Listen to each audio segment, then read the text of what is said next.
আমরা খুশি হলেই হাসতে শুরু করি, আর তাতেই বেরিয়ে আসে আমাদের দাঁতগুলো।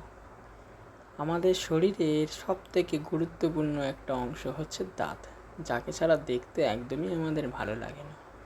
কিন্তু জানো কি, এই দাঁত কিন্তু ছোটোবেলা থেকেই আমাদের হয় না। আশা করি সবাই জানো, কারণ সবাই বাচ্চা ছেলে। ছোটোবেলায় কোনো দাঁতই আমাদের থাকে না। যখন আমরা ছোট থাকি, শিশু থাকি, তখন কিন্তু আমাদের দাঁতের সংখ্যা খুব কম থাকে, এবং সেই দাঁতের সংখ্যা কিন্তু মাত্র থাকে 20টা। ছোটোবেলায় অর্থাৎ 6 বছর বয়সের পর থেকে এই নতুন দাঁত আমাদের উঠতে শুরু করে এবং পুরনো দাঁতগুলো সব পড়ে যায়। এই দাঁতের সংখ্যা তো হলো, তাহলে দাঁতের ভাগ কতগুলো? সব দাঁত তো একরকম দেখতে নয়, দাঁত কিন্তু অনেক ধরনের হয়ে থাকে।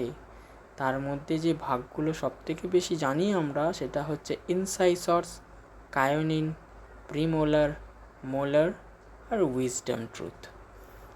সবাই বলি আক্কেল দাঁত, সেটাই হচ্ছে উইজডম টুথ। প্রথম দাঁত সম্পর্কে আমরা জানি ইনসাইসর। এই দাঁতটা হচ্ছে সব থেকে আগে থাকে। এই দাঁতটা আমরা কোনো কিছু কাটতে এবং বাইট করতে কিন্তু এই দাঁতটা আমাদের কাজে লাগে।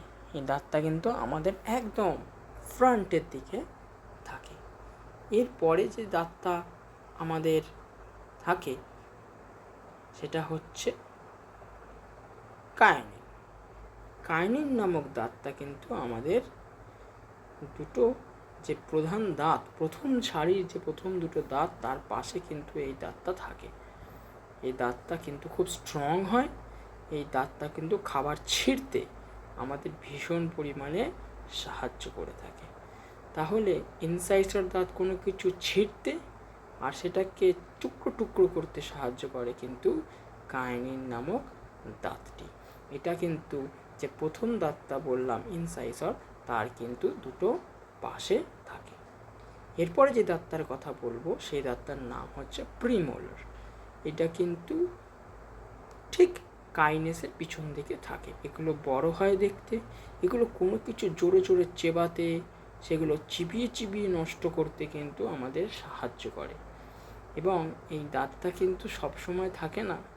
এই প্রিমোলার দাঁতটা কিন্তু আমাদের কিন্তু থাকে না যখন আমরা ছোট থাকি। এরপরের দাঁতটা হলো মোলার, অ্যাডাল্ট টুথ।